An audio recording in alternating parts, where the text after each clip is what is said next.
अस्सलाम वालेकुम। हम कैम्ब्रिज ओ लेवल मैथमेटिक्स की कंप्लीट वीडियो सीरीज़ के साथ आपके सामने हाज़िर हैं और इस सिलसिले में हम ऑड्री सिम्पसन की बुक यूज़ कर रहे हैं क्योंकि वो एक ही बुक में पूरा का पूरा कोर्स कवर कर लेते हैं, जिससे कि स्टूडेंट्स को आसानी होती है और इसके एग्जाम स्टाइल क्वेश्चंस भी अच्छे हैं। चैप्टर 10 कर रहे हैं ट्रांसफॉर्मेशंस एंड वेक्टर्स का, और अब बहुत आसान चैप्टर है इसकी, चूँकि इंट्रोडक्टरी चैप्टर है तो इंट्रोडक्टरी चैप्टर आपको पता है सारे बहुत आसान होते हैं। हम ट्रांसफॉर्मेशंस कर रहे थे, रिफ्लेक्शन कर ली, ट्रांसलेशन कर ली, रोटेशन कर ली, अब इनलार्जमेंट करेंगे। ये आखिरी ट्रांसफॉर्मेशन है, ठीक है। तो इनलार्जमेंट जो होती है इसका मतलब क्या होता है कि अगर कोई चीज़ 2 बाय 2 की है फॉर एग्ज़ाम्पल, तो ये 4 बाय 4 की करनी है। अब इनलार्जमेंट में बड़े मज़ेदार सी एक ट्रिक है कि उसमें इनलार्जमेंट पॉइंट दिया हुआ होता है, स्केल दिया हुआ होता है और सेंटर दिया हुआ होता है कि वो स्केल क्या है, स्केल फैक्टर क्या है, यानी कितना बड़ा करना है या छोटा करना है। और उस ट्रांसफॉर्मेशन के लिए उन्होंने दिया हुआ होता है कि वो कौन सा पॉइंट है जहाँ पे कि ट्रांसफॉर्मेशन, जिसके थ्रू ट्रांसफॉर्मेशन हो रही है, ठीक है। तो कहाँ से इनलार्जमेंट करनी है, किस पॉइंट से इनलार्जमेंट करनी है, सेंटर ऑफ इनलार्जमेंट क्या है, चलें ये सही लफ्ज़ है। सेंटर ऑफ इनलार्जमेंट क्या है और स्केल ऑफ इनलार्जमेंट क्या है। इन्होंने सेंटर ऑफ इनलार्जमेंट मार्क किया हुआ है यहाँ पे, स्केल ऑफ इन्वायरमेंट 2 है।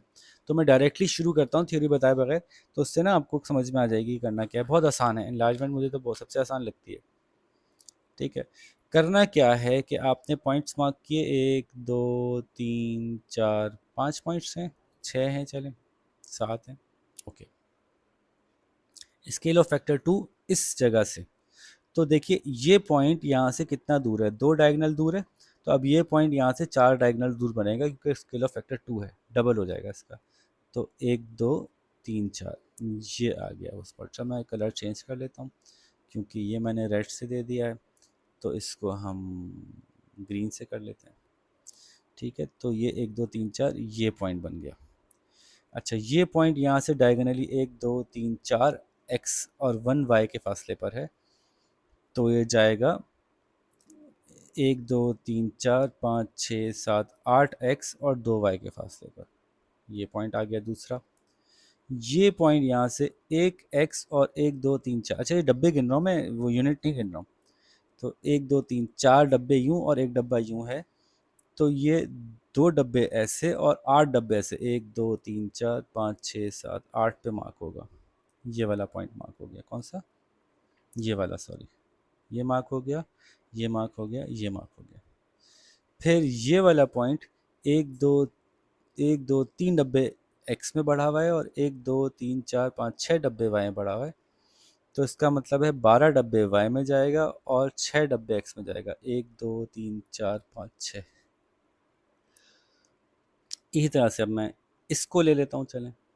ये जो है यहाँ से 1 2 3 4 5 डब्बे है और यहाँ से 1 2 3 4 डब्बे है, तो ये तो जाएगा 10 डब्बे, यानी यहाँ तक आएगा। और ये जाएगा 8 डब्बे, 1 2 3 4 5 6 7 8, ये आ गया। वैसे तो मैं इसकी मदद से बना सकता हूँ, ये में जो मेरे पॉइंट्स हैं इनकी मदद से मैं बना सकता हूँ। आप चाहें तो इन दोनों पॉइंट्स को भी ट्रांसफॉर्म कर लें, बहरहाल मैं इसको ऐसे बना सकता हूँ।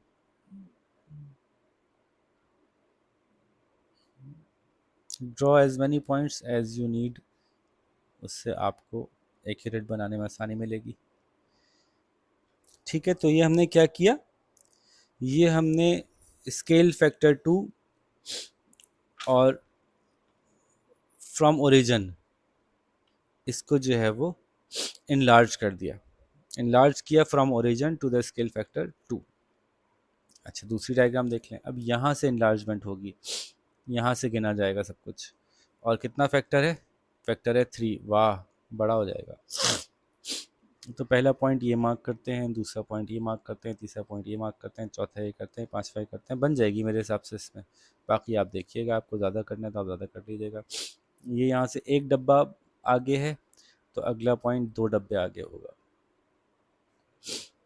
ठीक है। ये यहाँ से 2 डब्बे नीचे और 2 डब्बे पीछे है, वाई एक्सिस में नीचे आया, एक्स एक्सिस से पीछे गया, 2 2 डब्बे, वाई एक्सिस में 4 डब्बे नीचे आएगा, एक्स एक्सिस में 1 2 3 4 डब्बे पीछे जाएगा। ये आ गया अगला पॉइंट, ये मार्क हो गया, ये मार्क हो गया।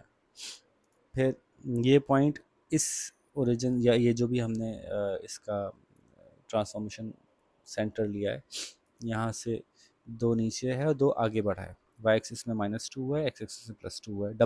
डब्बों की बात कर रहा हूँ, फिर मैं देखें, ख्याल रखिएगा जहाँ आप यूनिट्स गिन रहा हूँ वहाँ यूनिट्स को देखिएगा, मैं तो डब्बे देख रहा हूँ तो डब्बों को भी देखा जा सकता है। यूनिट देखता तो मैं कहता कि ये एक यूनिट वाई में नीचे आया है, एक यूनिट एक्स में आगे बढ़ा है, तो 2 यूनिट वाई में नीचे आएगा इस तरह से। तो ये जो है वो एक नीचे और 2 डब्बे नीचे 2 डब्बे आगे, तो इसको 1 2 3 4 डब्बे नीचे 1 2 3 4 डब्बे आगे, ये मार्क हो गया। इसी तरह से बहुत आसानी से मैं कर सकता हूँ कि 1 2 3 4 5 डब्बे नीचे है, तो 1 2 3 4 5 डब्बे और नीचे आ गई ये लाइन, और ये यहाँ से एक डब्बा आगे निकला है, एक डब्बा इधर निकला है, तो मैं 2 डब्बे इधर और 2 डब्बे इधर निकाल देता हूँ इस पॉइंट से। तो ये जुगाड़ें आपको प्रैक्टिस कर करके खुद ही समझ में आ जाएंगी कि क्या बेहतर तरीका है, कैसे आप ज़्यादा जल्दी पिक कर सकते हैं। लेकिन देखिए, जल्दी के चक्कर में गलत मत कीजिएगा। ये देखिए, मज़ेदार काम है ना, इंटरेस्टिंग है। कोई एक ऐसी एक्सरसाइज भी आई जिसमें काम करने में मज़ा आ रहा है आपको। ठीक है। अच्छा, अब अगर ये पॉइंट ना दिया हुआ होता और ये दो डायग्राम्स दी हुई होती और कहते कि इसका जो सेंटर ऑफ ट्रांसफॉर्मेशन निकालें, तो क्या करते हैं कि रेलेवेंट पॉइंट को रेलेवेंट पॉइंट से कॉरस्पॉन्डिंग पॉइंट को आपस में एक लाइन से मिलाते हैं, एक लाइन सीधी लाइन, दूसरे कॉरस्पॉन्डिंग पॉइंट को एक सीधी लाइन से मिलाते हैं, तीसरे कॉरस्पॉन्डिंग पॉइंट को एक सीधी लाइन से मिलाते हैं। 3 से भी काम चल सकता है कि वो अलग अलग डायरेक्शन से आ रहे हैं। तो जहाँ पे जाके सारे पॉइंट्स मिलेंगे वो होगा इसका सेंटर ऑफ इनलार्जमेंट। ठीक है, जैसे इसमें उन्होंने कहा कि for each diagram below describe. अच्छा जी, ये देखिए, ये पॉइंट एक्सिस में 1 और 1 पे है, जबकि ये पॉइंट 2 और 2 पे है। तो स्केल तो यहीं से पता चल गया, स्केल ऑफ 2। ठीक है, enlargement at the scale of 2 है। अब आपको खाली इसकी वो देखनी है, इसका सेंटर देखना है कि सेंटर ऑफ इनलार्जमेंट क्या है। स्केल फैक्टर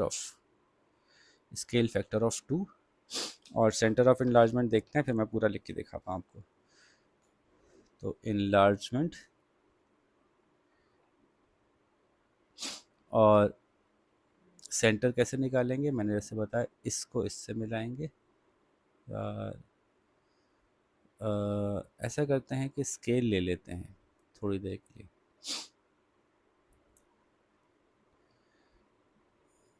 ये दोनों पॉइंट्स मिलाए, देखा दोनों कहाँ पे जाके मीट हो रहे हैं, ये मीट हो रहे हैं, एक लाइन बना दी। ठीक है, फिर इन दोनों को ले लेते हैं। अरे भाई, इसको नहीं हिलाना था, इसको हिलाना था। इन दोनों को ले लेते हैं, देखते हैं कि कहाँ पे जाके मीट हो रहा है।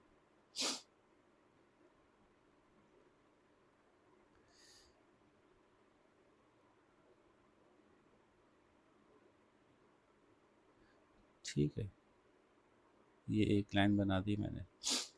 तीसरी लाइन हम इसको ले लेते हैं, ज़रा डिफरेंट पॉइंट, ये दोनों ले लेते हैं।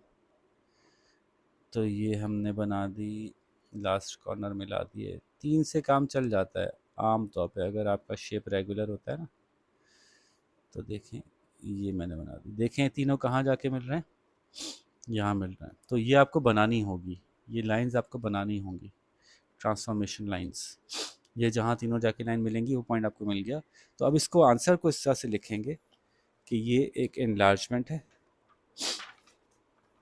और सेंटर इसका जो है वो 0 0 है,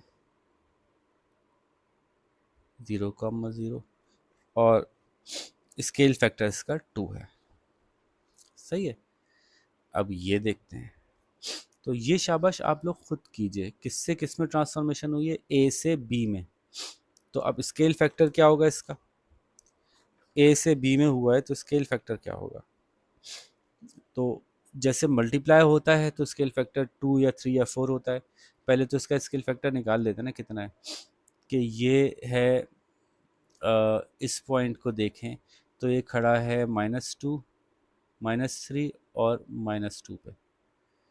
ठीक है, और ये खड़ा है -7 और सॉरी, हाँ, -3 और -2 पे, और ये खड़ा है -7 और -4 पे। ठीक है, तो यहाँ से यहाँ ट्रांसफॉर्मेशन हुई है। अब इसको आप कैसे बताएंगे, स्केल फैक्टर क्या है इसका, ये निकाल लेते हैं। अच्छा, ये आप उस वक्त तक नहीं निकाल सकते जब तक पहले आप सेंटर ऑफ इनलार्जमेंट ना निकाल लें कि ये क्या ओरिजिन से 3 और 7 गिनना था हमने, तो ये तो कोई रेशो ही नहीं बन रहा। इसलिए जब तक आप इसको ये नहीं निकालेंगे, यानी ये हमने समझे कि शुरुआत गलत कर दी, ये शुरुआत सही नहीं थी।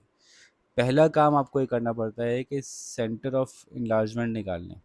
तो वही मैं स्केल खोल के और वो पॉइंट्स बना देता हूँ। पॉज करता हूँ वीडियो को। ये देखिए, मैंने 3 पॉइंट्स को मिलाया तो ये बन गया सेंटर ऑफ इनलार्जमेंट। तो -1, सेंटर था, तो हम कहेंगे इनलार्जमेंट। इनलार्जमेंट तो बता देंगे हम, और सेंटर ही बता देंगे, -1, अब आखिर में स्केल फैक्टर रह गया। इनलार्जमेंट बता दिया, सेंटर बता दिया, स्केल फैक्टर क्या है बताते हैं आपको। अब यहाँ से देखेंगे डिस्टेंस, -1 से इसका डिस्टेंस कितना पीछे आया, -1 से -2, -2 से -3, तो ये एक्स एक्सिस में 2 पीछे आया, और ये इस पॉइंट को देख रहे हैं ना हम, और वाई एक्सिस में कितना पीछे, कितना नीचे गया इस पॉइंट से, 1 और 1 2, यानी 1 और 1 2 पीछे आया। तो ये -2 पे खड़ा था ये पॉइंट स्टार्ट में। अब यही पॉइंट यहाँ पे कहाँ खड़ा है, इससे देखें तो 1 2 3 4 5 6, -6 गया ये मज़ीद सेंटर से पहले वाला -2 गया था, सेंटर से बाद वाला -6 गया एक्स एक्सिस में। सेंटर से पहले वाला जो है वो -2 गया था, सेंटर से बाद वाला जो है ये पॉइंट, ये कहाँ गया, 1 2 3, ठीक है,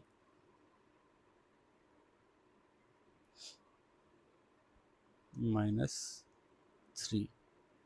अच्छा, ये मैंने गलत लिखा है, ये -1 -2 नहीं, -1 है। देखिए यहाँ से एक ही नीचे आया ना ये, तो ये 1 है।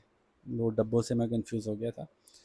तो ये यहाँ से 4 डब्बे पीछे आए, नहीं 2 यूनिट्स पीछे आए, और यहाँ से 1 यूनिट नीचे आया, तो -2 और -1 बढ़ा है ये इससे, और ये वाला -6 और -3 बढ़ा है।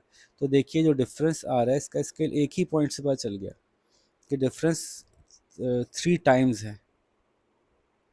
तो अगर छोटे से बड़ा हो रहा होता तो हम कहते हैं कि बाय द फैक्टर ऑफ 3, और बड़े से छोटा हो रहा है तो हम कहते हैं बाय द फैक्टर ऑफ 1/3। बस ये बात है। तो ये जवाब पूरा हो गया हमारा। ठीक है, ज़्यादा प्रैक्टिस की इसमें ऑप्शन ही नहीं दिए हुए। आपको जब एग्जाम स्टाइल क्वेश्चंस करोगे तो वहाँ आपको इसकी प्रैक्टिस के मज़ीद ऑप्शंस मिल जाएंगे। आपको ये बात अच्छी तरह समझ में आ गई तो बस काफ़ी है। अब हम अगली एक्सरसाइज शुरू करते हैं। आप शाबाश इसको जल्दी से फेयर करें ताकि फिर हम आगे बढ़ सकें। अपना ख्याल रखिएगा। अल्लाह हाफ़िज़।